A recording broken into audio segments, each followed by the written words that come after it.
નમસ્કાર દર્શક મિત્રો, જેની ઘણી આતુરતાથી રાહ જોવાતી હતી તે બિહાર વિધાનસભાની ચૂંટણીના પરિણામો અને એ કઈ દિશામાં જઈ રહ્યા છે એ વલણ હવે સ્પષ્ટ થવા માંડ્યા છે. અત્યાર સુધીમાં જે વલણ જોવા મળ્યું છે તે પ્રમાણે એનડીએ 190 કરતા વધારે બેઠકો એટલે 65 બેઠકોના વધારા સાથે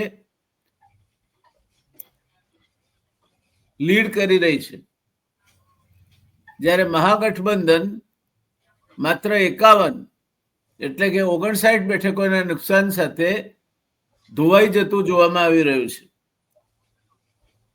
રાજદળે પણ 36 બેઠકો મેળવી 39 બેઠક ઓછી કરી છે.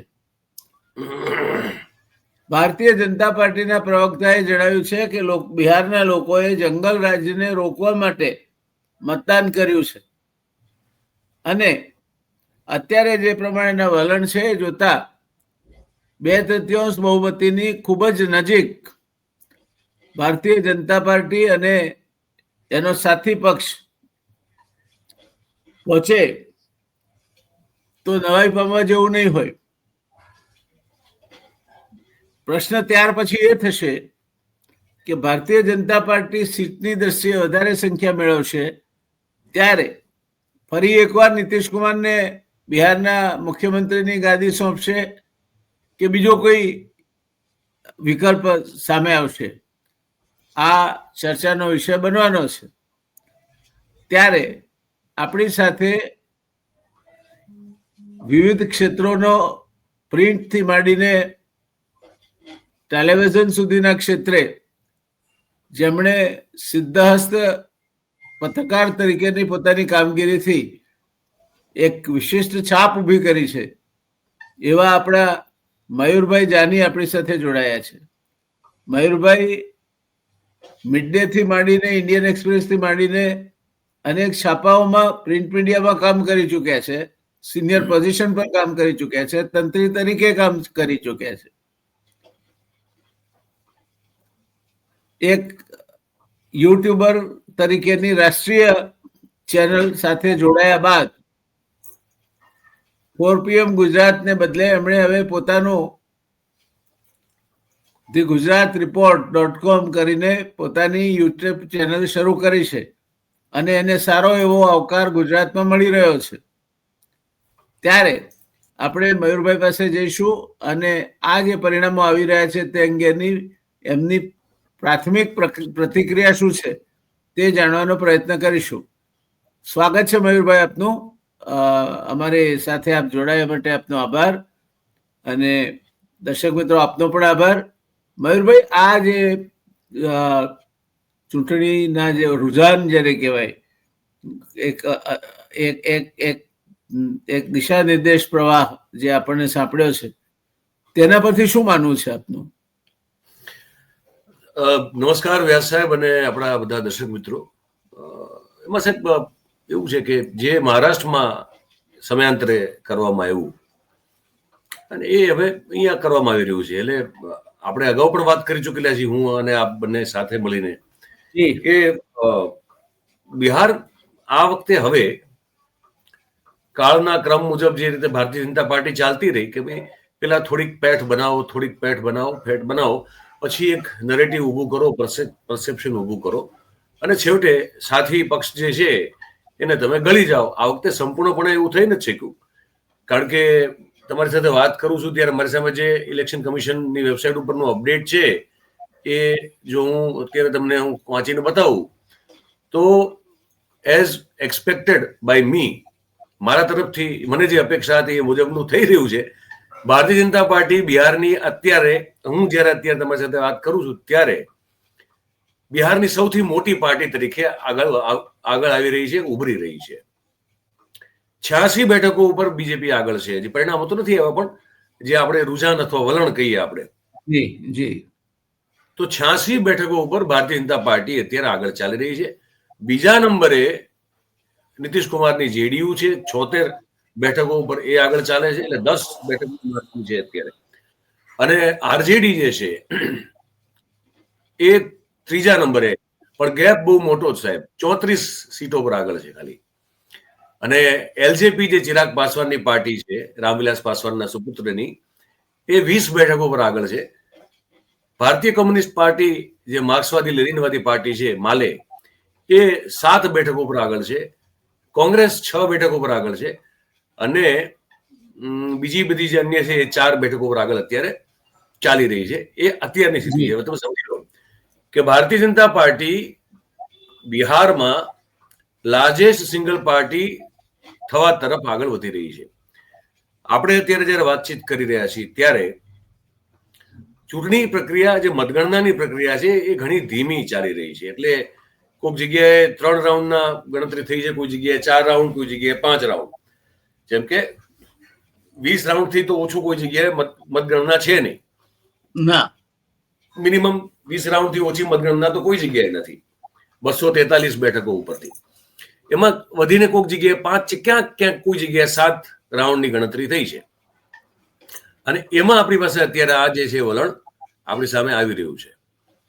હવે આ જ વલણ જે છે, હું માનું છું કે જે રીતે મતગણના થઈ રહી છે અને જે ઢીલાપણું રાખવામાં આવી રહ્યું છે, ઘણા બધા પ્લાનિંગ સાથે આ ચૂંટણી લડવામાં આવી છે સાહેબ. હું તો અનેકવાર આપની ચેનલ પર બોલી ગયો છું, મારા મંચ ઉપર પણ હું બહુ સ્પષ્ટ બોલતો રહ્યો છું કે ભારતીય જનતા પાર્ટી આ ચૂંટણી નહીં જીતે તો મને નવાઈ લાગશે. તો એ તરફ ભલે એ આપણું શરૂઆતથી આપણું એ તારણ રહ્યું છે કે ભારતીય જનતા પાર્ટી માટે આ ચૂંટણી જીતવી એ લગભગ કમ્પલ્શન છે. એટલે જેમ સવાલ છે, હા, લોકસભા જીતવી કોઈ પણ કાળે, કોઈ પણ હિસાબે એ જેમ કમ્પલ્શન હતું, એમ આ પણ એક કમ્પલ્શન છે. કારણ કે અહીંયા ઘણું બધું મોદી સાહેબનું અને શાહ સાહેબનું દાવ પર લાગેલું છે. એટલે આ તો એને કે પ્રકારે એનાથી પણ તમે એની બીજું જે ઉમેરવું હોય ઉમેર દો. આખી એ ઉક્તિ છે એમાં એ કરીને પણ આ ચૂંટણી જીતવી પડે. તો એ જીતવા તરફ જઈ રહ્યા છે. પણ જીતવા તરફ જઈ રહ્યા છે એનાથી અલગ વાત એ છે કે ચૂંટણીનું બીજું ચરણ નજીક એટલે પેલા ચરણ પછી અને બીજા ચરણની વચ્ચે આપણે જે પ્રચાર જોયો, એ પ્રચારમાં બહુ સ્પષ્ટપણે પ્રચારની યુક્તિ પ્રયુક્તિ અને જે ભાષણો હતા એમાં નીતિશ કુમાર અને બીજેપી વચ્ચે ઇન્ડિવિજ્યુઅલ પ્રચાર તમે જોયો. નીતિશના પોસ્ટરો અલગથી લાગ્યા, હે ને, નીતિશ કુમારનું મુખ્યમંત્રી તરીકે બનશે એના પોસ્ટરો અલગથી લાગ્યા. અમિત શાહ સહિતના લોકોએ, બીજા અન્ય લોકોએ પણ ભાજપમાંથી બહુ સ્પષ્ટ કીધું કે હવે ભાજપની જ સરકાર બનશે. એનડીએ સરકાર શબ્દ નીકળી ગયો હતો બીજા ચરણ પહેલા. એટલે ત્યારથી હું આખી હિન્ટ લઈને ચાલતો હતો કે હવે મતલબ એવું છે કે ભાઈ અમે નંબર 1 પાર્ટી બનશું અને નંબર 1 હોવાના નાતે મુખ્યમંત્રી પછી અમારો હોય, પછી નીતિશનો વારો ન આવે. તમારે રહેવું છે ગઠબંધનમાં, રહેવું પડશે જગ મારીને. અત્યારે એમાં છૂટકો નથી કોઈ. નીતિશ કુમાર હું એવી કોઈ અપેક્ષા નથી રાખતો કે નીતિશ કુમાર આરજેડી સાથે મળીને કોઈ ખેલ કરે, એવી અપેક્ષા હું નથી રાખતો અત્યારે. નીતિશ કુમારને પણ મને શું કહો, શક્યતા નથી જણાતી, એ શક્યતા નથી દેખાતી કે સિવાય કે જો બીજેપી, હવે આમાં જો સાહેબ ઇન્ટરેસ્ટિંગ ખેલ થવા જઈ રહ્યો છે. હવે જો ભારતીય જનતા પાર્ટી, કારણ કે સિંગલ લાર્જેસ્ટ પાર્ટી તરીકે એસ્ટાબ્લિશ થવા તરફ જઈ રહી છે, અને એ નાતે એમ કે જેમ કે મહારાષ્ટ્રમાં થયું ને સાહેબ, કે હવે શિંદે હવે તમે નહીં યાર, હવે અમારો માણસ બેસશે, હે ને. કારણ કેમ તો કે હવે અમે મોટા છીએ તમારા કરતા. તો સેમ પેટર્ન ઉપર અહીંયા કામ થઈ રહ્યું છે. શિંદેને એક જે થોડાક વખત માટે જે મુખ્યમંત્રી પદ ભોગવવા મળ્યું, એને કીધું બસ હવે તમે આટલામાં રાજી થઈ જાઓ, કારણ કે હવે ચૂંટણી થઈ તો આમાં અમે લાર્જેસ્ટ પાર્ટી તરીકે આવી ગયા છીએ, તો હવે અમારા તરફથી જે માણસને અમે નામ આપશું એ માણસ મુખ્યમંત્રી બનશે. તમને ઈચ્છા, તમને ગમે કે ન ગમે તો 2 રોટલી વધારે ખાઓ, પણ તમારે સેકન્ડ નંબર ઉપર બેસવું પડશે. એ શરત સાથે ભારતીય જનતા પાર્ટી આ પરિણામો બધા ક્લિયર થઈ જાય પછી બહુ સ્પષ્ટપણે નીતિશ કુમારને કહેશે કે તમે હવે મુખ્યમંત્રી નહીં. અને મૂળ આનું આયોજન જ એ માટેનું છે કે ભાઈ મુખ્યમંત્રી જ બિહારમાં હવે ભાજપાનો હોવો જોઈએ, જેથી એમણે આખા પ્રદેશને જે રીતે પછી આગળ જતા બંદરબાંટ કરવી છે, એમના મિત્રોને જે રીતે બધી વ્યવસ્થાઓ અને સુવિધાઓ સોંપવી છે, એ તો જ થઈ શકે, બાકી એ શક્ય નથી. નીતિશ કુમાર જો મુખ્યમંત્રી હોય તો એમ લાલિયાવાડી નહીં ચાલે બધી રીતે, એટલે એમને જે લાલિયાવાડી ચલાવવી છે એના માટે એમનો પોતાનો મૂકેલો માણસ મુખ્યમંત્રી પદે હોવો બહુ જરૂરી છે. એ હશે આવો જ કોઈ પેલો મોહન યાદવ ટાઈપનો, ભજનલાલ શર્મા ટાઈપનો, નાયબ સૈની ટાઈપનો જ કોઈ માણસ આવશે કે જે ખાલી બેસી રહે અને થોડું ઘણું એ પોતે કાતરીને ખાતે રાખે અને બાકી ઉપરથી જે આદેશ આવે એ પ્રમાણે જે બધી વ્યવસ્થાઓ બિહારમાં જેને સોંપવાની છે એને સોંપે રાખે. બરોબર. એટલે હવે જો નીતિશ કુમાર એ વાત નથી માનતા, કારણ કે નીતિશની પાસે પણ સાઇઝેબલ સીટો અત્યારે જે રીતે આગળ છે એ પ્રમાણે નીતિશ કુમાર કદાચ 80+ જશે અથવા અરાઉન્ડ 80 સીટ્સ જીતશે અત્યારે જે ચાલી રહ્યું છે મુજબ. જો એ થાય તો એ આરજેડી સાથે બેસીને બનાવી શકે. તો મુખ્યમંત્રી તરીકે નીતિશ કુમારને ટકી રહેવા માટે RJD can be a very proper companion, very proper ally. હવે એ થાય છે કે નથી થતું એ જોવાનું બહુ મહત્વપૂર્ણ રહેવાનું, કારણ કે આમાં ઇન્ડિયા ગઠબંધનની સરકાર વાળી વાત તો ભૂલી જાઓ, એ કોઈ સવાલ છે નહીં. પણ આ ખેલ થશે કેમ, અને જો થશે તો કેવી રીતે શેપઅપ થશે એ બહુ મહત્વનું છે.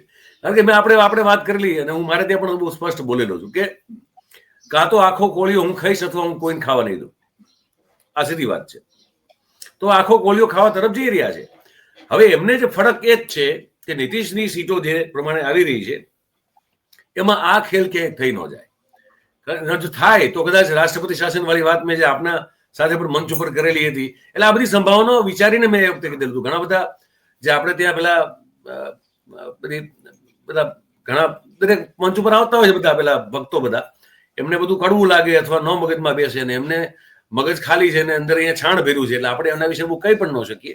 અને એમની કોમેન્ટોથી મને એવું ફેર પડતો હતો એમને. એ દિવસે આપણે બિલકુલ સર્વાનુમતે એવા તારણ પર આવ્યા હતા કે કાં તો એનડીએ ગઠબંધન સત્તા પર આવશે નહીં તો રાષ્ટ્રપતિ શાસન આવશે. આ જો નીતિશ અને આરજેડી મળીને જો કરવા જાય, જો ભાજપ નીતિશને મુખ્યમંત્રી પદના ચહેરા તરીકે સ્વીકાર ન કરે, પોતાનો મુખ્યમંત્રીનો દાવેદાર મૂકે અને નીતિશને એ ન પસંદ હોય, મંજૂર ન હોય અને નીતિશ જો આરજેડી સાથે જવા જાય તો પછી શું પાછળ શું વધે સાહેબ? આ જ આવે ને તો હું તમારી સરકાર પણ બનવા નહીં દઉં. તો પછી બધો ખીચડો ભેગો કરી અને પછી તમારે રાષ્ટ્રપતિના શાસન હેઠળ તમારે બાકીના સમય બીજા 6-8 મહિના કાઢવા પડે ને પછી પાછી ફરી ચૂંટણી થાય. એટલે આ બધી વ્યવસ્થાઓ હવે આમાં મને જે દેખાય છે એ જે આપણે જોયું હતું એ તરફ જ આ આખું ચિત્ર ઉપસતું હોય છે ને, એવું અત્યારે સાહેબ સ્પષ્ટપણે લાગી રહ્યું છે. તો ધારો કે માની લો કે નીતિશ અને ભારતીય જનતા પાર્ટી ભેગા થઈને એનડીએની સરકાર બનાવી અને જે પ્રકારની પરિસ્થિતિ કેન્દ્રમાં ચાલે છે, જે પ્રકારની પરિસ્થિતિ દેશમાં પણ બદલાતી રહે છે, તો એ ગઠબંધન કેટલું સ્ટેબલ ગણી શકાય? કયા ગઠબંધનની વાત કરો છો આપ? નીતિશ અને ભારતીય જનતા પાર્ટી. નહીં, નીતિશ અને ભારતીય જનતા પાર્ટી તો અત્યારે અત્યારે તો એ લોકોનું અલાયન્સ તો છે જ ને સાહેબ. એટલે એ તો છે. હા, એટલે આમ અત્યારે હાલની એ સ્થિતિમાં જુઓ તો એ નેચરલ એલાયન્સ છે. નીતિશ બાબુનો કેન્દ્રમાં પણ ટેકો છે, અહીંયા પણ સાથે મળીને સરકાર ચાલી રહી છે. એટલે હાલની તારીખે એને હું એક નેચરલ એલાયન્સ ગણું છું. એ જો તૂટે એની શક્યતા કેવી રીતે છે કે ભાઈ ભારતીય જનતા પાર્ટી અત્યારની સ્થિતિમાં જયારે આપણે વાત કરીએ છીએ ત્યારે એ સિંગલ લાર્જેસ્ટ પાર્ટી તરીકે બિહારમાં ઉભરી રહી છે. અને ઓબ્વિયસલી છે કે સિંગલ લાર્જેસ્ટ પાર્ટી જે હોય એ પોતાનો મુખ્યમંત્રીનો ઉમેદવાર મૂકે જેની પણ એલાયન્સમાં જેની સાથે હોય. તો એના સામે નીતિશ કુમાર બાર્ગેન શું કરવા માંગશે?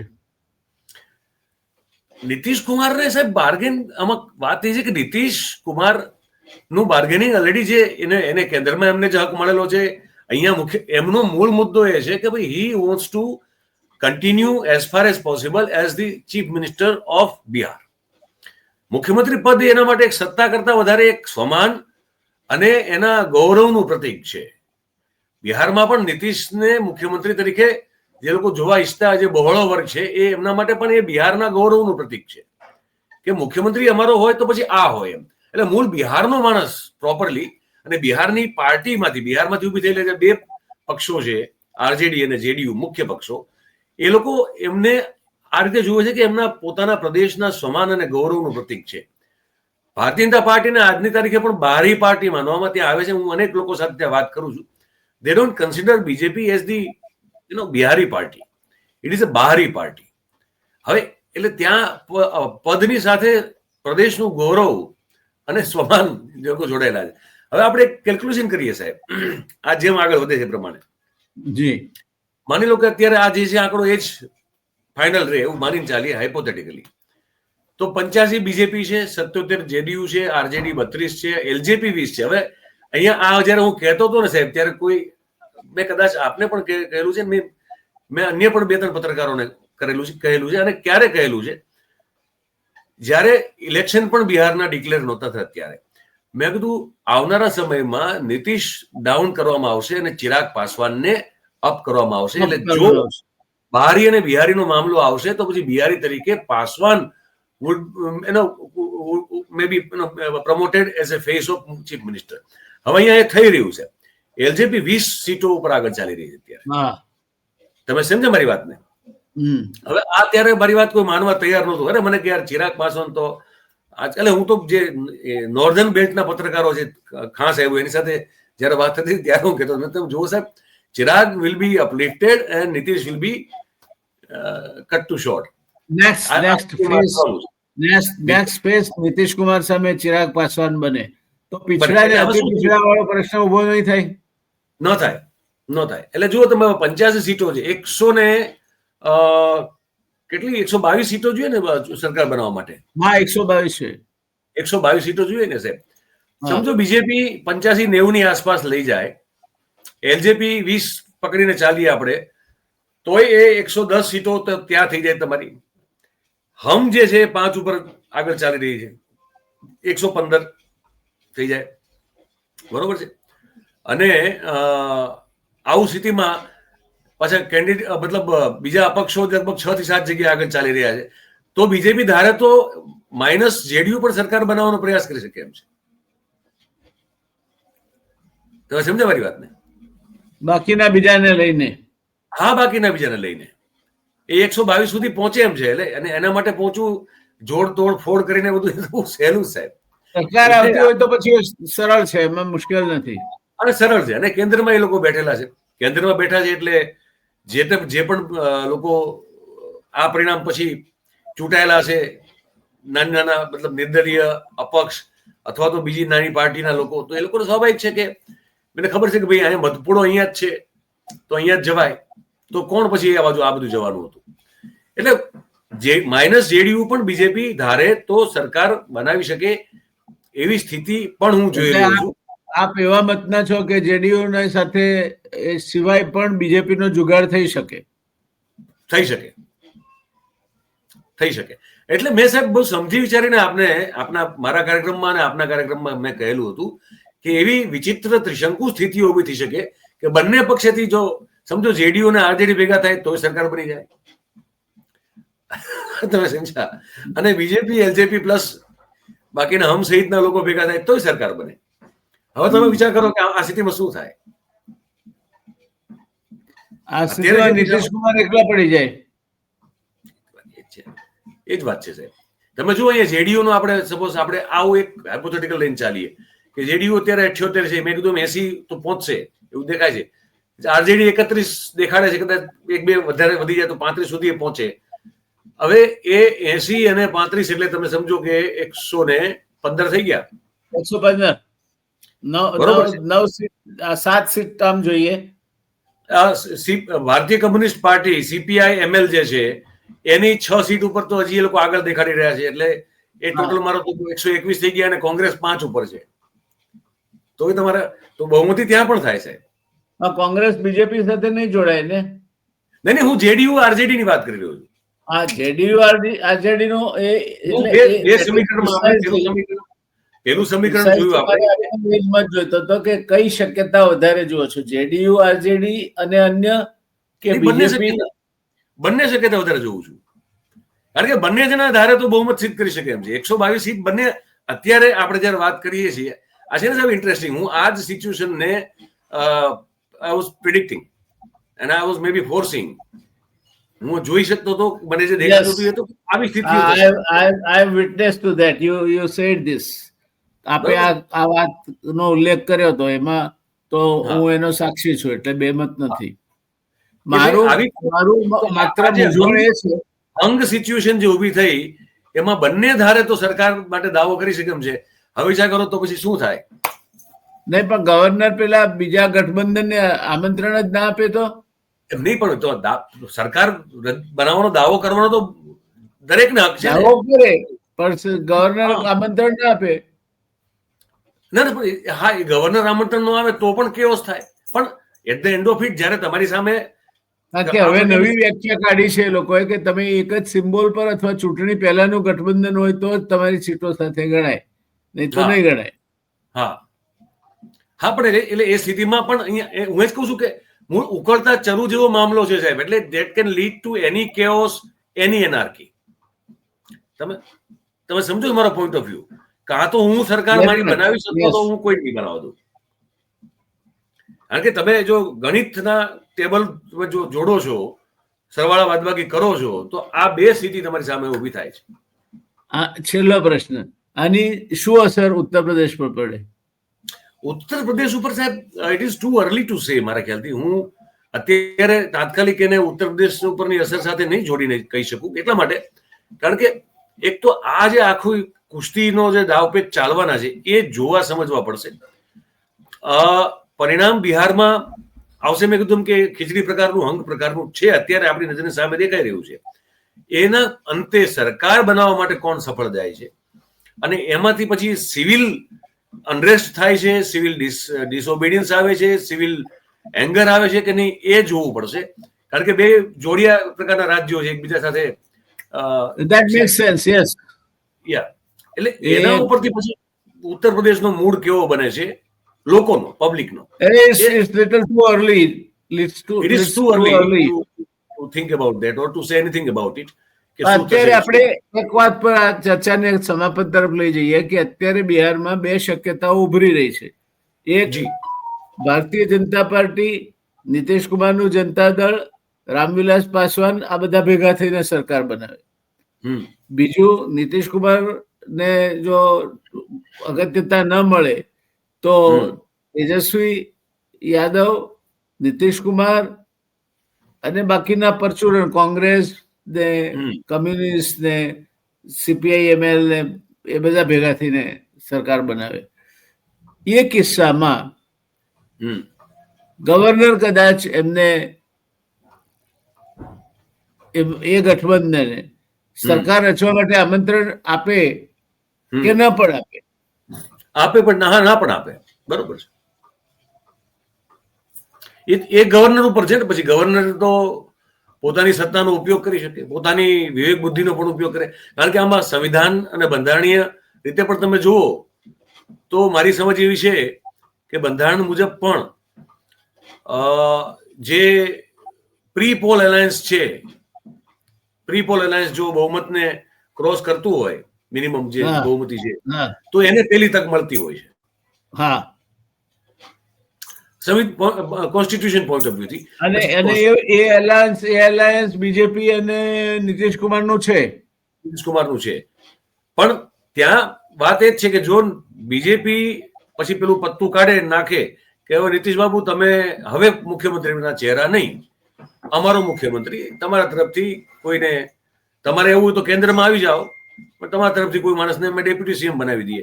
હવે આની સાથે જો નીતિશ કુમાર સહેમત ન થાય તો ચિત્ર આખું પછી મેં કીધું એમ કે it's going to be a kind of a very hung situation. અને હું માનું છું કે કારણ કે મુખ્યમંત્રીના પદને પ્રદેશના ગૌરવ અને સન્માન સાથે જોડીને ત્યાં જોવામાં આવે છે. એટલે હવે નીતિશ કુમાર આમાં રાજી થશે કે એમ એક સવાલ છે. અને જો ન થાય તો મેં કીધું એમ કે પછી આ બધા પ્રશ્નો છે. એટલે થોડુંક નહીં, ઘણું બધું વધારે પડતું રોચક અને ઇન્ટરેસ્ટિંગ મારા ખ્યાલથી કદાચ આવનારા સમયમાં 4-5 કલાક પછી આપણે વધારે સારી રીતે એને ન્યાય આપીશું. અત્યારે આપણે આટલે અટકીએ. આ એક મતગણના ધીમી ચાલી રહી છે ને સાહેબ, મતગણના ખૂબ ધીમી ચાલી રહી છે. એ બિહાર છે એટલે એ તો અપેક્ષિત છે, એમાં મને કઈ નવું નથી લાગતું. 7-8 રાઉન્ડ સુધી માંડ પહોંચ્યા છે. અત્યારે આપણે જયારે વાત કરીએ છીએ ત્યારે 12:38 થઈ છે. હું તમને કહું તો ઓન એન એવરેજ આપણે જોઈએ આ રિઝલ્ટ ઉપર ધ્યાન રાખીએ તો 8મા ક્યાંક કોઈક જગ્યાએ 8મા રાઉન્ડ ઉપર છે, કોઈક જગ્યાએ 10મા રાઉન્ડ સુધી પહોંચ્યા છે. પણ જ્યાં 10મા રાઉન્ડ, ઘણી જગ્યાએ 32 રાઉન્ડની મતગણના છે, ઘણી જગ્યાએ 24 રાઉન્ડની છે, ઘણી જગ્યાએ 25 રાઉન્ડની છે. એટલે હજી અડધે પણ પહોંચ્યા નથી ક્યાંય એકચ્યુઅલી. એટલે અડધાથી પણ ઘણા નીચે છે. મતલબ કોઈક જગ્યાએ 30%, કોઈક જગ્યાએ 20%, કોઈ જગ્યાએ 35%. આ રુઝાન બદલાય અને કેટલી એવી એ શક્યતા કેટલી જુઓ છો આપ? સાહેબ, એકવાર આવું થઈ ચુકેલું છે 2015માં. બપોર સુધીમાં તો એવું હતું કે ભાજપ અને એ વખતે એ પણ જેડીયુ ને એટલે એનડીએ જ હતું, એ લોકો ફટાકડા ફોડી રહ્યા હતા, મીઠાઈ વેચવાનું ચાલુ કરી દીધું હતું, બધું થઈ ગયું હતું 2015માં. આપને પણ યાદ છે અને મને પણ યાદ છે. અને બપોર પછી શરૂ કર્યું છે એમણે, હમણાં શરૂ કર્યું છે 2015માં બપોર પછી જે રીતે અચાનક ટેબલ ટર્ન થયું અને ઇન્ડિયા એટલે એ વખતે યુપીએ એ લોકો જે રીતે આખું ટેબલ ટર્ન થઈ ગયું પાછળના રાઉન્ડમાં બધા, that was something very amazing. હવે આ વખતે થશે કે નહીં સાહેબ કોઈ ખબર નથી, પણ મને આ વખતે આશા બહુ નથી. હું એ મુદ્દે એ શક્યતા બહુ નથી જોતો. હું એમાં આપની સાથે સંમત છું. So let us wait and watch. I think by 6 o'clock, 6:30, 7 o'clock, we shall be able to hazard a better guess than what we are right now. Absolutely. ધન્યવાદ મયુરભાઈ, મળીએ આપણે. Thank you, sir. Okay. Sure.